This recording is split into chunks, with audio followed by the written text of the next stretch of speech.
Halo Lex Indonesia, kali ini kita akan ngebahas sebuah mobil bekas unik, yaitu adalah VW Beetle. Di mana mobil ini adalah generasi yang paling unik, yaitu pertama kalinya VW hadir dengan mesin berpendingin air. Dan bisa dikatakan ini adalah sebuah era baru dari VW Beetle. Nah, kayak apa sih bentuknya dan hal apa saja yang harus Anda perhatikan saat ingin membeli mobil ini? Untuk itu, ikuti terus videonya.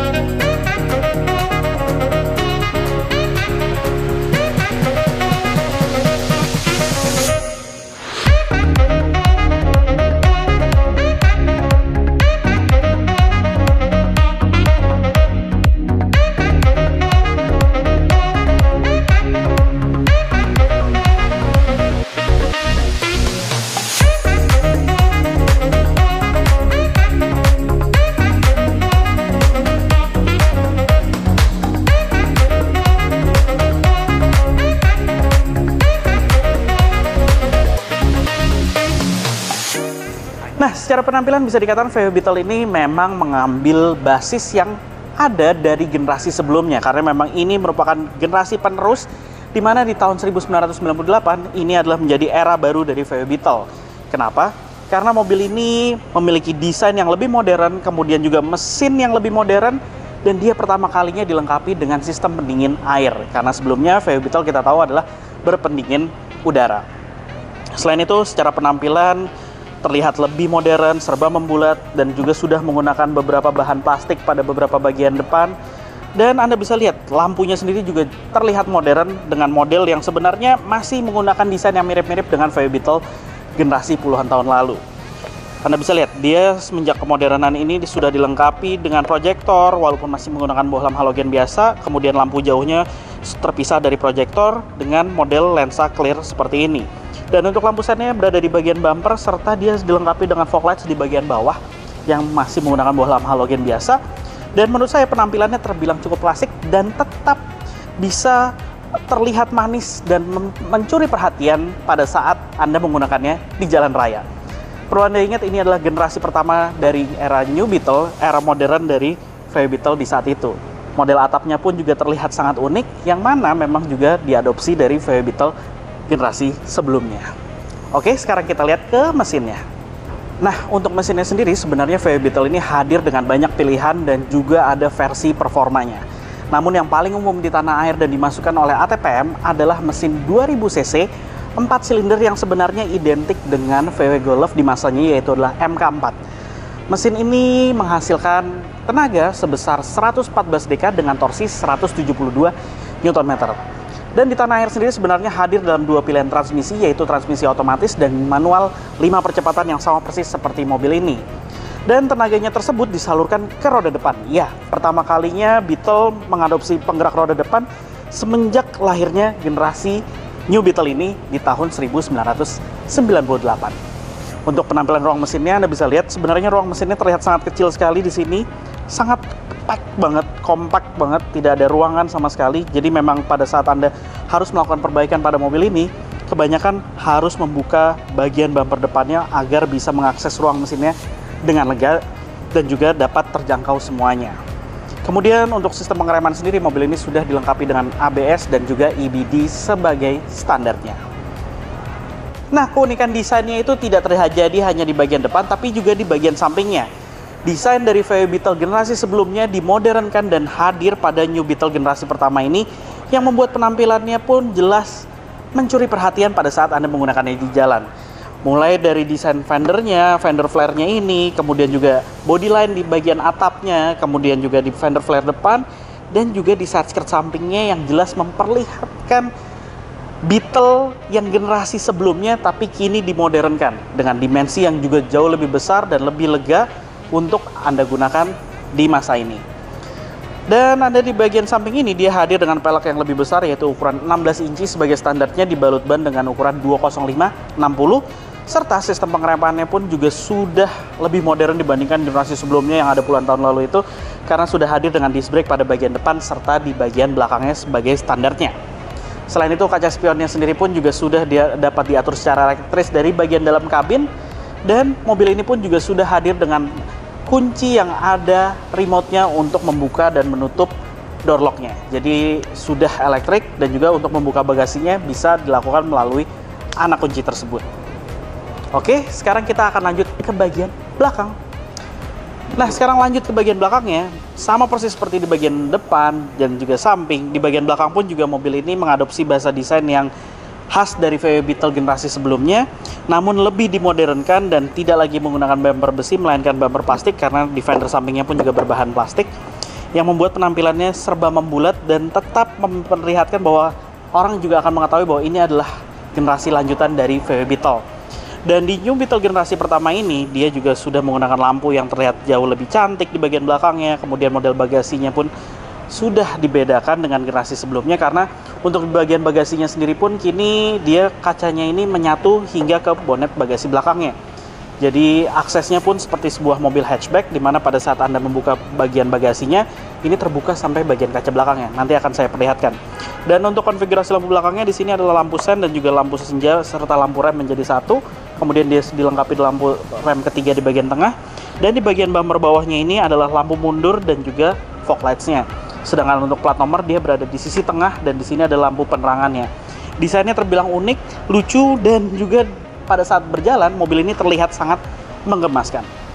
Untuk kaca belakangnya sendiri dia sangat besar sekali di sini, jadi secara visibilitas saya bilang bahwa pada saat duduk di bagian pengemudi saya dapat melihat ke bagian depan secara lega, kemudian di bagian belakang secara lega, dan juga kaca sampingnya yang juga terasa lebar ini yang membuat kabinnya terasa sangat terang sekali.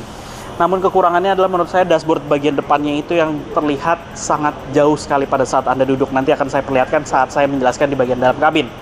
Oke, keunikan pada saat ini adalah, dan untuk membuka pintu bagasinya di sini logonya kita geser seperti ini, dan ada tuasnya. Dan tuas ini bekerjanya adalah sebuah switch, jadi bukan tuas tarik biasa, karena hanya Anda perlu tarik sedikit dan dia akan terbuka. Akses untuk membuka bagasi ini juga bisa Anda lakukan melalui dalam kabin, ada sebuah tombol serta melalui anak kuncinya. Oke, untuk kapasitas bagasinya sendiri bisa dikatakan tidak terlalu besar, tidak terlalu istimewa di sini, namun cukup dan jauh lebih superior dibandingkan generasi sebelumnya. Karena di sini terasa barang-barang Anda lebih aman untuk diletakkan, dan juga di sini pun di bagian bawah juga sudah disediakan untuk ban serepnya, di mana ban serepnya sendiri dia menggunakan ban serep dengan ukuran yang sama persis dengan keempat roda yang menempel, yaitu ukuran ring 16 inci dengan ukuran ban yang juga sama persis. Kemudian di bagian tengah ban serep ini juga diletakkan beberapa tempat untuk toolkitnya, jadi mulai dongkrak, kemudian juga alat-alat toolkit, obeng dan segala rupanya itu disediakan oleh VW. Namun tidak ada lagi tempat penyimpanan di bagian sisi kiri dan kanan, hanya ada lampu penerangan dan juga ada soket 12 volt di sini. Dan apabila Anda ingin menambah kapasitas bagasinya lagi, Anda juga dimungkinkan untuk melipat jok baris keduanya. Jok baris kedua ini dilipat hanya dengan menekan tombolnya yang ada di sini, dan kita dorong saja. Dia hampir rata dengan lantai bagasinya. Sebentar, saya akan copot dulu tonneau covernya. Sayangnya tidak ada tempat untuk menyimpan tonneau cover ini. Mungkin Anda bisa meletakkannya hanya di seperti ini saja. Dan Anda bisa lihat, memang tidak rata 100% dengan lantai bagasinya, namun ini sudah jauh lebih cukup untuk meletakkan barang-barang yang ukurannya dengan dimensi sangat besar. Oke, sekarang kita akan langsung masuk aja dulu ke dalam kabinnya untuk memperlihatkan fitur di bagian dalam. Nah, sekarang kita ada di bagian interior dari VW Beetle, New Beetle, tepatnya adalah New Beetle generasi pertama ini, dan yang saya naiki adalah tahun 2003, di mana sebenarnya dia punya penampilan interior yang terbilang unik, simple, khas dari VW Beetle generasi sebelumnya dari puluhan tahun lalu. Jadi benar-benar simple, fungsional banget di sini. Tapi pertama-tama saya akan mengatakan soal kualitas materialnya. Jujur, kualitas materialnya ini jelek, buruk di sini, karena seluruhnya material plastik yang mana terasa murah dan juga terlihat murah, dan juga di bagian beberapa door trim ini sudah mulai retak-retak dan bahkan pecah-pecah plastik-plastiknya tersebut. Perlu Anda ingat bahwa mobil ini sebenarnya masih hanya 40 ribuan kilometernya, terbilang cukup sedikit, tapi sayangnya kualitas interiornya ini memang mudah sekali rusak sebenarnya apabila tidak dijaga. Mungkin Anda sebaiknya harus mencari yang kualitas interiornya ini masih sangat baik dan dijaga oleh owner sebelumnya. Tidak dijamin dengan kilometer yang rendah sekalipun Anda bisa mendapatkan interior yang baik. Oke, sekarang kita langsung bicara aja dulu soal fitur-fiturnya. Untuk fiturnya sendiri sebenarnya Anda mungkin lihat di sini bahwa head unitnya sudah diganti oleh pemilik sebelumnya dan tidak terlihat rapi sama sekali. Karena aslinya head unitnya dia adalah modelnya terintegrasi menjadi satu dengan panel black pianonya ini, dimana dia hanya ada fitur radio dan juga pemutar CD. Dan untuk AC-nya sendiri dia berada di sisi bawah ini. AC-nya dia full masih analog model putar. Jadi di bagian sisi kirinya adalah pemutar untuk penyetelan temperatur dari AC-nya. Kemudian juga di bagian tengah adalah untuk pengaturan blower AC. Dan di bagian sebelah kanan ini adalah pengaturan untuk arah anginnya. Jadi arah anginnya dia bisa ke kaca depan, kemudian ke tengah, dan juga ke bagian kakinya. Di bagian bawah ini ada tombol untuk AC serta sirkulasi udara dalam kabin. Kemudian di bagian bawah ini barulah ada beberapa fitur yang modelnya tombol di sini, di mana sisi kiri dan kanan ini dia dilengkapi dengan heated seat. Jadi sebagai standarnya dia sudah dilengkapi dengan heated seat yang sebenarnya tidak berguna untuk wilayah Indonesia. Kemudian di sini ada juga tombol untuk menonaktifkan traction control, terus ada tombol untuk hazard, dan juga ada tombol untuk defogger kaca belakang. Selebihnya tidak ada fitur lain sama sekali. Di sini hanya ada tempat penyimpanan, 3 buah cup holder, kemudian juga ada soket 12 volt, kemudian di sini juga ada soketnya lagi, dan Anda mendapatkan armrest, di mana armrestnya ini berbahan kulit yang sama persis dengan bagian jok, dan dia juga ada tempat penyimpanannya di bagian dalamnya, dan armrestnya ini bisa Anda lipat seperti ini. Ke instrumen clusternya, nah instrumen clusternya ini simple banget, tapi dia menampilkan banyak hal di sini, mulai dari penunjuk kecepatan, kemudian juga ada layar kecilnya, layar digital di mana dia di sini ada trip meter dan juga odometer. Belum ada MID, kemudian ada penunjuk untuk sisa tangki bahan bakar model analog dan juga model RPM-nya. Ini RPM-nya analog dan model ukurannya lebih kecil daripada speedometernya dan ada di bagian bawah sini. Tidak ada penunjuk untuk temperatur udara mesinnya, jadi benar-benar Anda harus memperhatikan karena dia hanya ada penunjuk dengan model logo apabila Anda mengalami overheating atau tidak di sini. Oke, kemudian di belakang lingkar kemudi di sini di sisi sebelah kiri ada tuas untuk lampu sen dan untuk lampu jauhnya. Sedangkan di sebelah kanan adalah tuas untuk menyalakan wiper kaca depan, di mana dia juga ada fitur intermittent dan juga ada pengatur interval waktunya. Kemudian untuk lingkar kemudinya sendiri, Anda juga bisa dimungkinkan untuk melakukan tilt steering dan juga ada teleskopiknya sedikit. Di bagian sebelah kanan, di sini adalah pengaturan untuk lampu utama, jadi switch lampu utama, dan untuk menyalakan lampu fog lampnya juga hanya tinggal ditarik switchnya. Dan di sini di sebelahnya ada pengaturan untuk dimming dari instrumen cluster dan juga panel-panel AC-nya, serta di sini sebelahnya ada pengaturan untuk tinggi rendah dari lampu utama. Dan di bagian door trim ini ada pengaturan untuk kaca spion kiri dan kanan secara elektrik. Kemudian di bagian bawahnya di sini adalah untuk power window yang hanya ada di sisi kiri dan sisi kanan saja. Kemudian di bagian door trim sendiri juga ada tombol untuk membuka tangki bahan bakar serta membuka pintu bagasi belakang. Ya, sekarang bagasinya ada di belakang karena mesinnya sudah tidak lagi di belakang melainkan ada di depan. Kemudian ada tempat penyimpanan di sini. Kualitas material ada kulit di bagian tengah yang kulitnya warnanya berbeda dengan door trim dan juga dengan joknya. Jadi antara door trim dan jok ini berbeda warnanya. Untuk pengaturan joknya dia seluruhnya masih manual. Jadi ini sliding maju mundur, pengaturan tinggi rendahnya dengan tuas, dan pengaturan untuk sudut kemiringan sandaran ini dengan model putar. Dan lanjut lagi di bagian atas ada sun visor, di mana sun visornya ini lengkap dengan cermin dan ada lampu penerangannya. Kemudian ada tempat penyimpanan lagi di bagian atas. Di sini ada 2 buah layar digital, di mana layar digital ini menampilkan jam dan juga temperatur udara luar.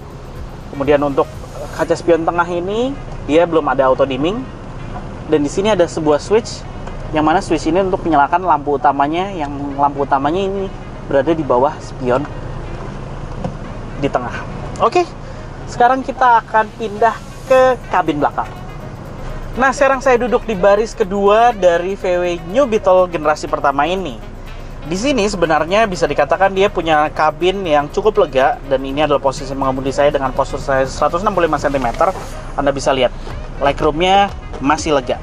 Namun untuk orang yang punya postur lebih tinggi daripada 170 cm, saya cukup menduga bahwa Anda tidak akan mendapatkan headroom yang sempurna, karena Anda bisa lihat ini headroomnya ngepas sekali di sini apabila Anda duduk bersandar dengan bagian sandarannya. Namun apabila duduknya maju seperti ini, masih mungkin untuk perjalanan yang tidak terlalu jauh.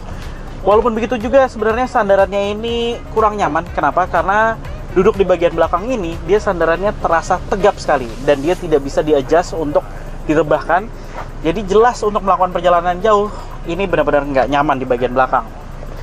Walaupun sebenarnya memang di bagian belakang ini Anda dimungkinkan untuk duduk diisi oleh 3 orang penumpang dewasa secara sekaligus. Dan dia pun juga sudah disediakan dengan seatbelt 3 titik untuk 2 orang penumpang secara sekaligus. Tapi saya tidak merekomen Anda untuk melakukan perjalanan jauh dan diisi oleh orang dewasa. Bahkan menurut saya, anak kecil pun untuk disuruh duduk di bagian belakang dan berlama-lama akan merasa kurang nyaman dan akhirnya membuat anak tersebut menjadi rewel sepanjang perjalanan. Kemudian di bagian belakang, dia panelnya diberikan panel yang warnanya sama dengan bagian eksterior, jadi terekspos seperti ini, yang sebenarnya ini adalah panel plastik yang juga menjadi satu kesatuan di bagian door trim, karena ini adalah sebuah keunikan yang dibuat oleh VW untuk New Beetle ini, mengingat generasi pendahulunya yaitu puluhan tahun sebelumnya juga modelnya bodinya terekspos seperti ini. Kemudian di bagian belakang ini dia memiliki kaca yang ukuran cukup besar dan kaca belakang juga cukup besar, dan di sini juga Anda bisa meletakkan beberapa barang di bagian atas tonneau covernya, dan ada lampu penerangan di bagian sisi atas, kemudian ada handrest pun di sini. Dan saya lupa menyampaikan bahwa mobil ini pun juga sudah dilengkapi dengan sistem keamanan yang modern, yaitu sudah adanya airbag pada bagian pengemudi, penumpang, kemudian juga ada side airbag di bagian samping jok.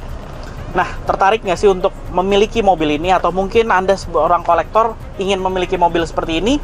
Hal apa aja sih yang harus Anda perhatikan? Hal pertama yang harus Anda perhatikan adalah di bagian mesinnya. Banyak yang mengalami masalah, yaitu mulai sulit di starter dan juga terasa seperti pincang. Hal tersebut ada beberapa hal yang harus Anda perhatikan, yaitu mulai dari koilnya yang sudah mulai bermasalah, karena apabila koil ini bermasalah, jelas pengapiannya tidak akan sempurna. Selain itu juga MAF sensor yang sudah mulai berumur juga membuat pembakaran dari mobil ini tidak akan sempurna, sehingga tenaganya pun juga tidak akan keluar secara maksimal. Kemudian yang ketiga adalah seringnya terjadi yaitu kebocoran pada injektor yang menyuplai bensin ke ruang bakar, yang membuat akibatnya adalah pembakaran juga tidak sempurna dan berakibat mesin terasa pincang. Selain itu, perhatikan juga beberapa kebocoran pada sistem vakum di mesin tersebut, karena seringkali vakum juga mempengaruhi dari pincangnya mesin tersebut. Kemudian hal kedua adalah sistem ABS-nya. Jangan pernah meremehkan apabila ABS-nya ini menyala pada instrumen clusternya, karena sebenarnya pompa ABS-nya ini pun juga cukup ringkih, dan apabila sudah rusak, hal tersebut tidak bisa diperbaiki dan Anda harus melakukan penggantian 1 unit IC secara utuh, dan biayanya pun cukup mahal, bahkan kami dengar bisa mencapai 10 juta rupiah.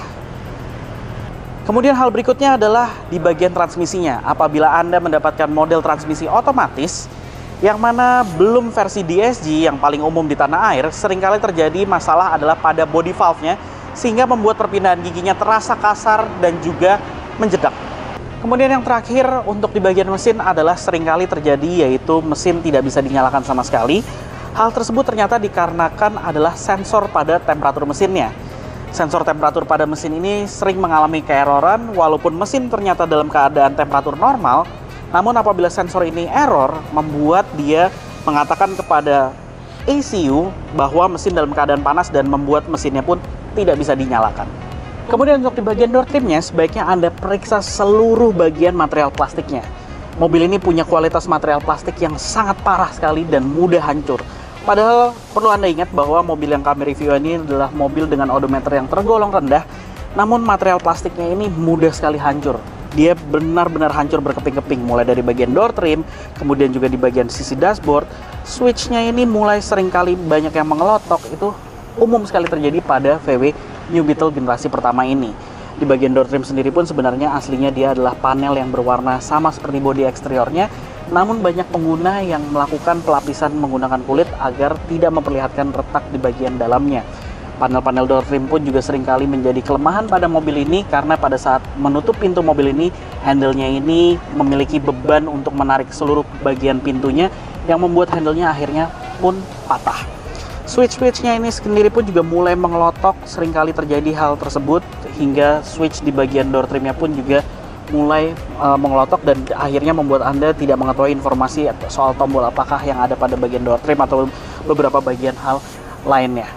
Selain itu juga periksa seluruh fungsi dari fitur-fitur yang ada di bagian interior karena memang mobil ini memiliki beberapa hal fungsi seperti AC, kemudian juga electric mirror, kemudian juga power window. Seluruhnya sebaiknya Anda periksakan satu persatu sebelum melakukan pembelian. Nah, itulah keunikan dari VW New Beetle generasi pertama seperti ini yang kebetulan di samping kami adalah unit tahun 2003. Dan mungkin bagi Anda yang ingin mengkoleksi mobil ini, karena mobil ini saat ini sudah layak untuk Anda koleksi dan mengingat VW New Beetle sudah tidak lagi diproduksi. Selain itu, bicara soal pajaknya sendiri, mobil dengan tahun perakitan 2003 seperti di samping kami ini memiliki beban pajak 4 jutaan per tahunnya. Dan untuk harga pasarannya sendiri, Anda bisa mendapatkannya di bawah 200 juta hingga mencapai 150 juta tergantung kondisinya dan bahkan lebih dari 200 juta yang juga tergantung kondisinya dan juga seberapa dikit odometernya. Nah, begitulah hasil review kami mengenai VW New Beetle generasi pertama seperti ini. Jangan lupa like video ini jika Anda menyukainya, serta subscribe ke channel OLX Indonesia. Main juga ke website kami di www.olx.co.id untuk mencari mobil bekas impian Anda yang lainnya. Terima kasih telah menonton video ini, tunggu video kami selanjutnya.